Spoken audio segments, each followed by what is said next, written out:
Hello friends, beloved brothers sisters, எல்லோரும் எப்படி இருக்கீங்க? நல்லா இருக்கீங்களா? மிகப்பெரிய காத்திருப்புக்கு பிறகு நாம் எதிர்பார்க்குற நாள் நாளைக்கு வரப்போகுது. என்னன்னு கேட்குறீங்களா? Election result.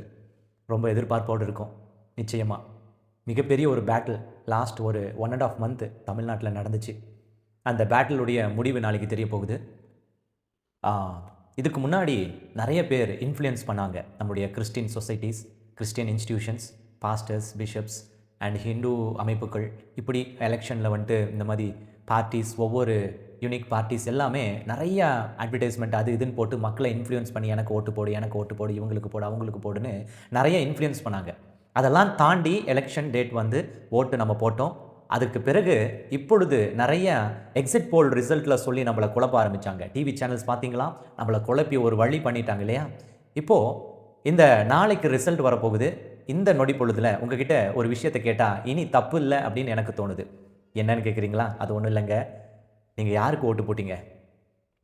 நம்ம பிரதானமான ஒரு 4 கட்சி தமிழ்நாட்டில் இருக்குது. DMK, ADMK, TVK and NTK, நாம் தமிழர், இப்படி 4 கட்சி இருக்குது. இந்த 4 கட்சியில் நீங்கள் யாருக்கு ஓட்டு போட்டிங்கன்றது இனி நீங்கள் பதிவிடுறதுனால எந்த தவறும் கிடையாது. அதனால் ப்ளீஸ் நீங்கள் யாருக்கு ஓட்டு போட்டிங்க அப்படின்றத எனக்கு கமெண்ட் வாயிலாக தெரியப்படுத்துங்க.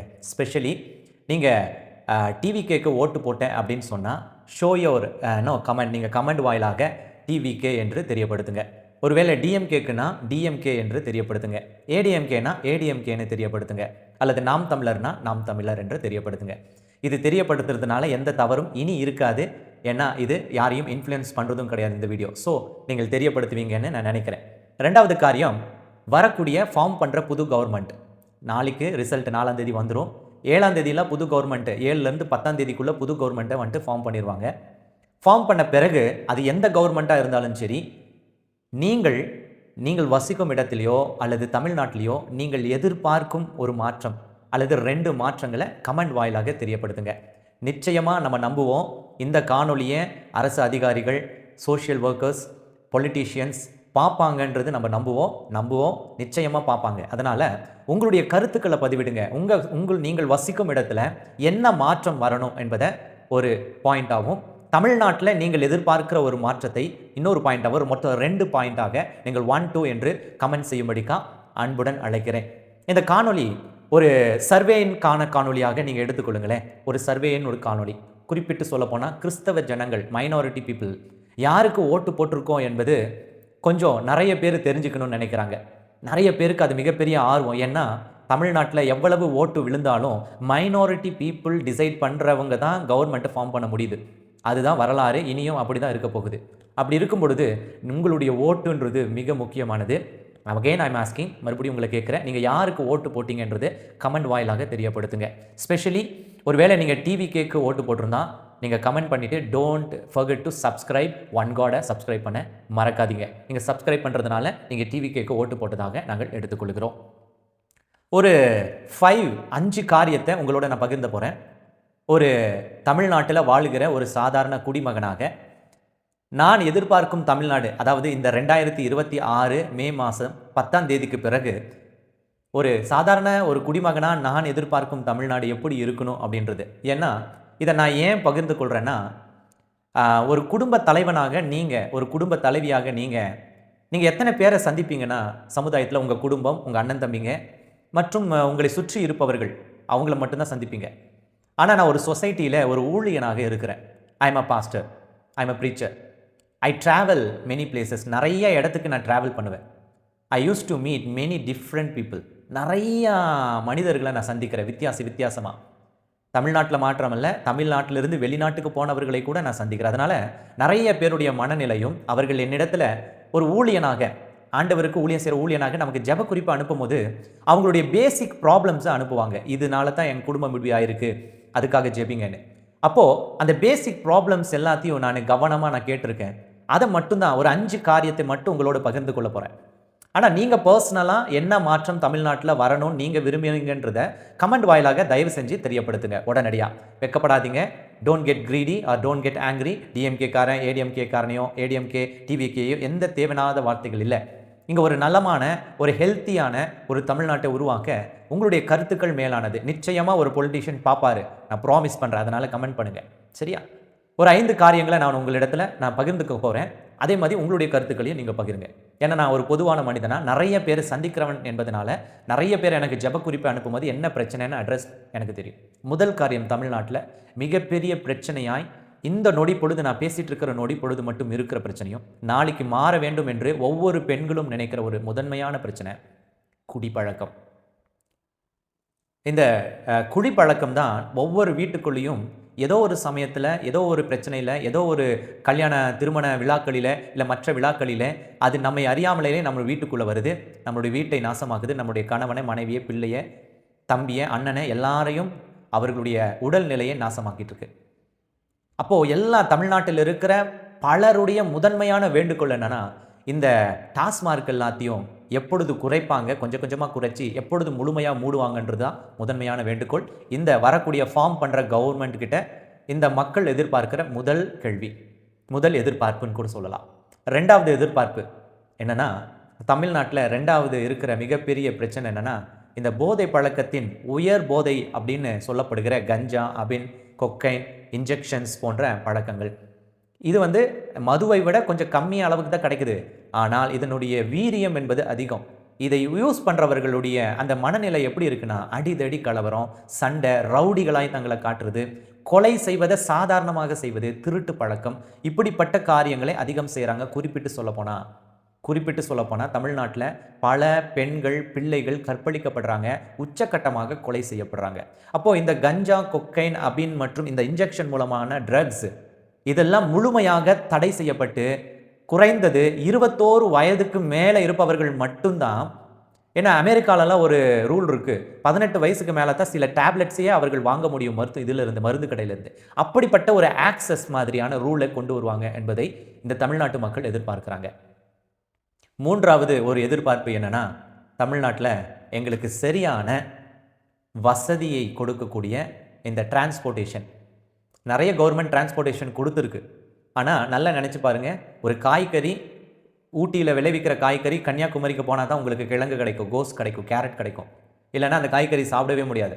அந்த டிரான்ஸ்போர்ட்டேஷனில் மிகப்பெரிய ஒரு லஞ்சம், லாவண்யம், அந்த டிரான்ஸ்போர்ட்டேஷனில் மிகப்பெரிய ஒரு பயங்கரமான ஒரு காரியம் இருக்குது. என்னென்னா, ஒரு கட்சிக்காரர்களுடைய கட்டுப்பாட்டில் தான் மிகப்பெரிய அமைப்புகள் இருக்குது. அந்த டிரான்ஸ்போர்ட்டேஷன் அவங்க நினச்சா டிரான்ஸ்போர்ட்டை கட் பண்ணிடுவான், நிறுத்தி அதை டிரான்ஸ்போர்ட்டேஷன் நடக்க விடாமல் பண்ணுவான். அவன் நினச்சா தான் ஓடும், நினச்ச அமௌண்ட்டை கொடுக்கணும். அப்படிப்பட்ட ஒரு சூழ்நிலையில் லாரி டிரைவர்ஸ், இப்படிப்பட்ட பெரிய பெரிய அந்த டிரான்ஸ்போர்ட் பண்ணுறவங்களுடைய நிலைமை இருக்குது. புதுசாக நான் ஒரு தொழில் தொடங்குற டிரான்ஸ்போர்ட்டேஷன்னா அவ்வளோ சீக்கிரத்துலலாம் பண்ண முடியாது. அந்த கட்சிக்காரனுடைய கீழே இருக்கிறவர்களுக்கு கீழே இருக்கிற அடிமைகளை போல தான் நம்ம இருக்கணும். அவனுக்கு ஒரு லஞ்சத்தை கொடுக்கணும், நம்முடைய பார்ட்னர்ஷிப் கொடுக்கணும். அப்போ சாதாரண 100 ரூபாய் ஒரு கிலோ காய்கறியை நம்ம 150 ரூபாய்க்கு போய் சொல்லி மக்களுடைய தலையில் கட்டி அந்த 50 ரூபாயை இந்த லஞ்ச பணமாக அவங்களுக்கு கொடுக்க வேண்டியது இருக்கும். அப்போது இந்த டிரான்ஸ்போர்ட்டேஷன்றது ரொம்ப ரொம்ப முக்கியம், அத்தியாவசியம் ஒரு நாடு செழிக்க. இந்த டிரான்ஸ்போர்ட்டேஷனில் எந்த கட்சி ஆட்களும் இதில் தலையிடக்கூடாது. அதை அவர்கள் அபகரிக்காமல் இந்த அரசாங்கம் ஒரு சட்டத்தை கொண்டு வருமா, அதை எதிர்பார்க்குறாங்க நம்முடைய தமிழ்நாட்டு மக்கள். 4வது காரியம் என்னென்னா, விவசாயம் சார்ந்த காரியங்கள்.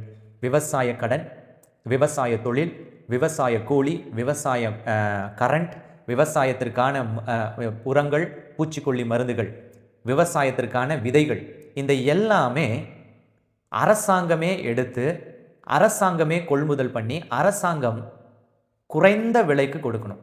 உங்களுக்கு ஒன்று தெரியுமா, ஒரு அதிர்ச்சியான செய்தி சொல்கிறேன். நார்த் இந்தியாவிலிருந்து வந்தவர்கள் இன்றைக்கி தமிழ்நாட்டில் மிகப்பெரிய அளவில் கூலி தொழிலாளர்களாக இருக்காங்க. இப்போது அதில் இன்னொரு பிரச்சனை என்னென்னா, என்னுடைய கிராமத்துலலாம் பார்த்தோன்னா லோக்கலில் இருக்கவங்க யாருமே இந்த மாதிரி கூலி தொழிலே செய்கிறது கிடையாது. அங்கே இருக்கிற தோட்டம் வைத்திருக்கிறவர்கள் ஒவ்வொருவரும் யாரை அணுகணும்னா, நார்த் இந்தியாவிலேருந்து வந்திருக்கிறவர்களை அணுகணும். அவங்கள டைரெக்டாக அணுக முடியாது. அவங்களுக்கு ஒரு லீடர் இருக்கான், அவனுடைய தலைமையில் தான் அங்கே இருக்காங்க. அவன் என்ன செய்கிறான்னா, அந்த தொழிலாளர்களை அவன் யாருக்கு விரும்புகிறானோ, யார் கேட்குறாங்களோ அதிகபட்ச பணம் கொடுக்குறான். அவங்களுக்கு 2 பேராக கூலி தொழிலாளர்களை அனுப்பி அவங்க அன்றைக்கி வேலை செஞ்சுட்டு 1000 ரூபாய்க்கு வேலை செய்கிறேன், 200 ரூபாய் இவனுக்கு கப்பம் கட்டணும். யார்? அந்த லீடருக்கு. இப்படி நார்த் இந்தியாவிலேருந்து மிகப்பெரிய அளவில் தொழிலாளர்கள் இறக்குமதி செய்து இன்றைக்கி நம்ம கிராமத்தில் நாம் வசிக்கும் இடத்துல ஒரு தோட்ட வேலை செய்யணும்னா அவன் தான் டிசைட் பண்ணுறான், என்னைக்கு அனுப்பணும், எப்போ அனுப்பணும், எவ்வளவு கூலிக்கு அனுப்பணும்னு. இந்த நிலை அரசாங்கம் மாற்றணும். இந்த நிலையை மாற்றி இந்த 100 நாள் வேலையை 150 நாளாக மாத்துறேன்னு சொல்றாங்க இல்லையா? இந்த 100 நாள் வேலைன்றது பெரிய மித்து தான். நம்முடைய தமிழர்களை சோம்பேறிகள் ஆக்கக்கூடிய வேலை தான் இந்த 100 நாள் வேலை.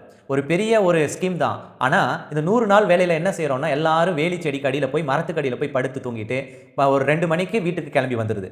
இந்த 100 நாள் வேலை செய்பவர்களை இப்படி தோட்ட தொழிலுக்கும் விவசாய தொழிலுக்கும் பயன்படுத்தும்படிக்காக அரசாங்கம் ஒரு ஆவணம் செய்யணும், ஒரு திட்டத்தை வகுக்கணும். இதை தமிழ்நாடு எதிர்பார்க்குது. நாளாயிடுச்சு. 5வது காரியம் மிக முக்கியமானது, பாதுகாப்பு. படிப்பு, பெண்கள், குழந்தைகள், அவர்களை சுற்றி இருக்கிற பாதுகாப்பு, மருத்துவம். இந்த 4 தான் ஒரு சொசைட்டியை பாதுகாக்குது. நோயிலிருந்து, தேவையில்லாத மனிதர்களிடத்திலிருந்து, பெண்கள், குறிப்பிட்டு சொல்லப்போனால் நம்ம பெரியவர்கள் கூட பாதிக்கப்படும் பொழுது கூட ஆறுதல். குழந்தைங்க ஒன்றும் அறியாதவர்களை கெடுத்து அவர்கள் ஒன்றும் அறியாதவர்களெல்லாம் அவர்கள் தொடும் பொழுது அதை மன்னிக்கவே கூடாது. அதற்கான சரியான சட்டம், அந்த சட்டம் தான் ஒரு மனிதனின் ஒரு பிரஜையின் பாதுகாப்பு. நீங்கள் ஒரு கோர்ட்டுக்கு போனீங்கன்னா, என்னை ஒருத்தன் அடிச்சிட்டா கோர்ட்டில் போய் கேஸ் போட்டேன்னா 10 வருஷம் இழுத்து அடித்து நம்ம ஒரு கட்டத்தில் ஏண்டா இங்கே வந்தோம் அப்படின்ற அளவுக்கு இருக்குது சட்டங்கள். அப்போது பாதுகாப்புன்றது சட்டம், மருத்துவம் மற்றும் சோஷியல் ஜஸ்டிஸ்ன்னு சொல்லுவாங்க. அதாவது உடனடியான தீர்வு வந்து போலீஸ் மூலமாக நமக்கு கிடைக்குது. இந்த காரியங்கள் மூலமாக சரியான திட்டமிட்டு பாதுகாப்பு. போலீஸ் ஸ்டேஷனுக்கு போய் லஞ்சம் கொடுக்காத யாராவது ஒருத்தர் இருக்காங்கன்னா இல்லை, அவங்களை இன்ஃப்ளூயன்ஸ் பண்ணாதவர்கள் ஒருத்தர் இருக்காங்கன்னா இல்லை. அப்படி இருக்கும் பொழுது இன்னைக்கு தமிழ்நாட்டில் நாங்கள் எதிர்பார்க்கிறது மருத்துவம், போலீஸ், சோஷியல் ஜஸ்டிஸை உருவாக்குகிற போலீஸ் மற்றும் சட்டங்கள் வேகமான முடிவுகளை எடுக்க. அப்படியே காலதாமதமான எந்த ஒரு நியாயமும் வீணானது தான், காலதாமதமாய் கிடைக்கிறது. அப்போ அந்த வேகமான முடிவுகளை எடுக்கும் அந்த நீதிமன்றங்களுக்கான அந்த காரியங்களை சரியாக திட்டமிட்டு உருவாக்கணும் தமிழ்நாட்டில். இதைத்தான் தமிழ்நாட்டு ஜனங்கள் இப்பொழுது கரண்ட்லி எதிர்பார்த்து கொண்டிருக்கிற மிகப்பெரிய 5 காரியங்கள். அதை தொடர்ந்து 6வதா ஒன்று ஆட் பண்ணிடுறேன். இன்றைக்கி அதிக அளவில் விவசாய நிலங்கள் இன்றைக்கி வீட்டு மனைகளாக்கப்படுது. அது ஒரு திட்டமும் இல்லை, ஒரு கண்ட்ரோலும் இல்லாமல் இருக்குது.